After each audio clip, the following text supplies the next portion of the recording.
Bienvenue au Fil de France. Aujourd'hui, on va parler du row. Qu'est-ce que c'est un row? En fait, le row, c'est l'avant-dernière étape avant l'attachage quand on fait le montage du métier. Et cette partie va vraiment déterminer la largeur de notre pièce. Donc, si on monte un linge à vaisselle et que ça nous prend 20 fils au pouce, alors on va dire, bon, OK, ça va me prendre un row 10, 2 fils en peu, parce qu'ici, les espaces, on appelle ça des peu. Mais on peut faire plus que ça avec le row. En fait, vous allez avoir besoin de votre tableau d'équivalence des rows que je vais vous mettre en lien dans cette vidéo que vous allez pouvoir suivre. Alors, je vous explique comment mesurer un row. En fait, quand vous achetez un métier à tisser, des fois, bon, le row est identifié, mais c'est difficile parce qu'il est rouillé ou bien on a de la difficulté à voir quelle sorte de row qu'on a parce que les trois sortes principales de row qu'on va se servir dans l'équivalence des rows, en principe, c'est le row 10, le row 12 et le row 15. Alors, 15, 12 et 10, c'est les trois principaux rows qu'on va utiliser dans nos montages sur le métier à tisser. Le row 8, aussi, je m'en suis servi quelques fois. Le row 8, ça peut être très pratique quand on fait des tapis, parce que vu qu'on tisse avec de la laine, ça s'effrite moins quand on utilise un row 8. Mais je ne parlerai pas du row 8 aujourd'hui, je vais parler vraiment juste des trois principaux rows. Bon, alors, comment on fait pour mesurer, en fait, pour comment savoir que notre row, c'est un 10, un 12 ou un 15? Alors, tout simplement, je vais tout simplement vous mesurer ici avec, dans votre pouce, dans votre galon à mesurer, 1 pouce. Dans le 1 pouce, vous allez compter le nombre de peu que vous avez dans l'espace dans votre 1 pouce. Alors, je vais changer la caméra de bord et puis je vais vous montrer comment je fais pour calculer le nombre de peu dans mes rows. Bon, alors ici, j'installe mon galon mesuré sur le row. Et entre les deux, bon ici entre le 2 et le 3, là, pour me donner 1 pouce, je vais calculer 1, 2, 3, 4, 5, 6, 7, 8, 9, 10, 11, 12. Alors lui, c'est un row 12 car j'ai 12 peu dans mon 1 pouce. Ensuite, le deuxième, ici, dans mon 1 pouce, je vais calculer 1, 2, 3, 4, 5, 6, 7, 8, 9, 10. Alors lui, c'est un row 10 parce que c'est identifié 40 à l'autre bout, je ne sais pas, en inoxydable 40. Alors moi, j'ai vraiment un row 10 ici. Ensuite, j'ai un autre row, puis vous voyez ici la différence aussi, la différence entre les peu. J'ai des peu plus espacés, moins espacés. Donc ici, si je calcule aussi mon 1 pouce, j'ai 1, 2, 3, 4, 5, 6, 7, 8, 9, 10, 11, 12, 13, 14 et 15 peu. Alors ça, c'est un row 15.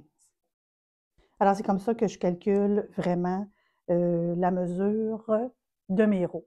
Dans l'échantillon que j'ai tissé il y a quelques années, je voulais vraiment m'amuser avec la densité. Donc, si advenant le cas que vous faites un linge à vaisselle, souvent on va dire dans les bordures ici, pour que ce soit un petit peu plus serré, on va mettre trois fils en peu, 2 fois de chaque côté de notre linge. Si vous voulez avoir vraiment un tissage plus serré dans les bordures. Ou sinon, vous les laissez tout simplement comme ça, le nombre de peu requis là, pour le montage du métier, pour le linge à vaisselle. Mais c'est possible de faire des bordures comme ça, qui sont un petit peu plus serrées, en mettant 3 fils en peu, les 3 premiers peu ou les 2 premiers. C'est à votre choix. Bon, alors moi, j'ai fait cet échantillon-là il y a quelques temps. Donc, je me suis fait des rideaux. Je voulais voir, dans le fond, ce que ça donnait. Et ça a donné un résultat pas pire. Ici, on voit là, que c'est un tissage serré avec une dentelle au milieu. un tissage un peu plus serré, une dentelle au milieu, etc. Comment j'ai fait pour y arriver? Comment j'ai fait pour faire cet échantillon-là? C'est que j'ai calculé, bon, ça me prend 24 pouces de large. C'est le même nombre de fils au pouce que si je fais n'importe quel projet, dans le fond. J'ai pris du 2,16 en coton et j'ai pris mon équivalence d'Hérault. Alors, mon équivalence d'Hérault, je suis partie avec l'euro 10. Et ce qui est intéressant avec l'équivalence d'Hérault, c'est que si vous avez euro 12 et que vous voulez faire vraiment la pièce que j'ai en dessous, vous partez du euro 12 et là, vous avez toute la colonne de tous les nombres de fils au pouce que vous pouvez mettre avec un euro 12. Moi, j'ai utilisé un euro 10. Alors ici, si on voit, j'ai utilisé l'euro 10 et j'ai utilisé 10 fils, 17 fils, 20 fils et 40 fils pour donner différentes textures et densités à mon projet. Donc, je vais juste tasser un petit peu la feuille pour qu'on voit là, je ne sais pas si vous voulez le voir comme il faut. Bon, c'est sûr que là, bon, mettons que je regarde le 10 fils au pouce. Alors, le 10 fils au pouce, c'était la texture ici. Donc, 10 fils au pouce. Bien, je vais commencer par la bordure. Ouais, je vais commencer par la bordure qui est 40 fils au pouce. Bon, 40 fils au pouce, c'est ici. Donc, dans l'euro, j'ai mis 40 fils au pouce. Puis, je suis allée de l'autre côté, qui me donnait 4 fils en peu. Donc, j'ai mis 4, 4, 4, 4, 4, 4, 4, 4, 4 pour me donner mon 40 fils dans mon peu. Ensuite, je suis allée avec le 20. Le 20 qui est 2 fils en peu. Donc, le 20, c'est ici, le deuxième morceau, qui est 2, 2, 2, 2, 2, 2, 2, 2, 2. J'ai fait 40 fils au pouce ici aussi. Ici, j'ai descendu ma densité. Au lieu de 20 fils, je suis allée à 17 fils. Donc, 17 fils, ça me donne 1, 2, 2. Alors, j'ai fait 1, 2, 2, 1, 2, 2, 1, 2, 2, 1, 2, 2. Ici, j'ai mis aussi 40 fils.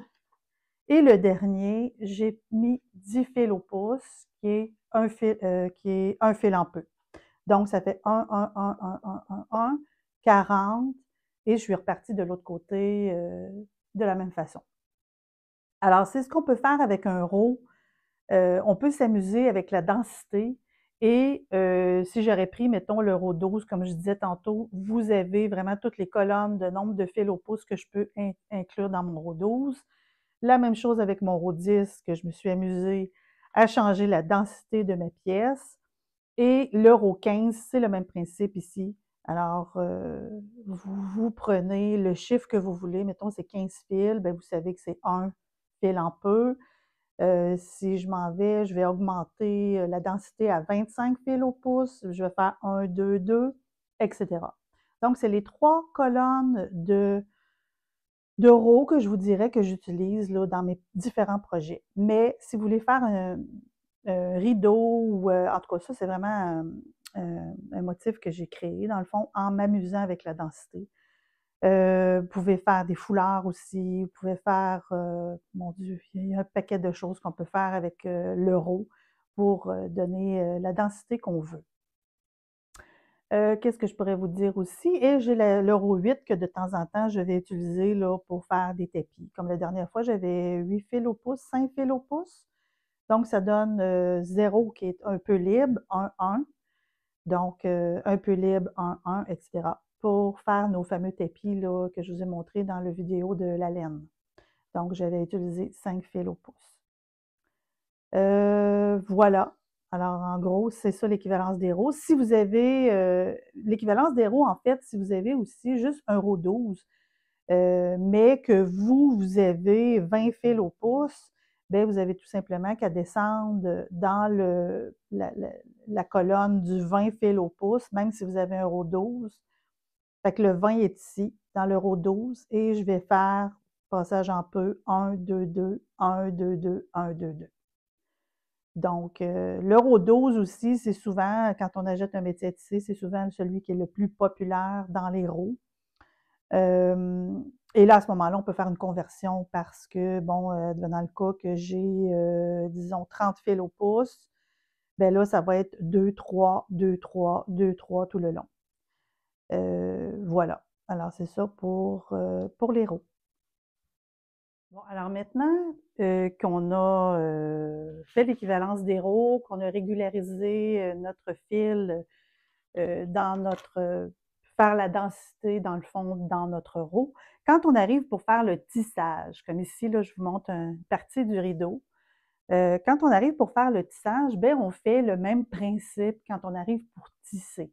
Alors, quand j'arrive ici à cette partie-là, la partie où ce que la densité est beaucoup plus grande, bien là, je vais battre fort pour avoir, parce que c'est de la toile, alors c'est 1, 3, 2, 4, la marchure, le pédalage. Donc, quand j'arrive à la partie où ce que c'est la densité beaucoup plus forte, bien, c'est sûr que je vais avoir un beau carreau parfait. Je ne sais pas si on voit là, très bien à la caméra le carreau ici. Ben, en fait, je vais battre fort quand j'arrive au niveau du carreau. Donc, je vais battre, battre, battre, battre. Et là, je vais mesurer avec mon galon, voir si j'ai vraiment mon 40 fils dans mon 1 pouce pour me donner un carré parfait. Ensuite, quand j'arrive pour tisser la dentelle, ben, c'est le même principe.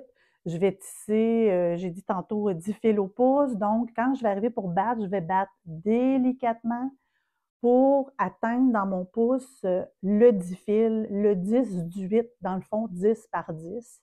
Le 17 fils, c'est le même principe aussi. Alors, au niveau du montage dans le row, on s'amuse avec la densité dans le passage en row, mais quand on arrive pour tisser, c'est la même chose. On surveille, dans le fond, en fait, on suit le montage du row quand on arrive pour tisser. C'est vraiment agréable à faire. Mon prochain projet, j'aimerais bien faire un petit foulard avec ça. Foulard peut-être probablement monté en coton 216, ça se travaille super bien. Coton 216 ou sinon avec de la petite laine très, très fine.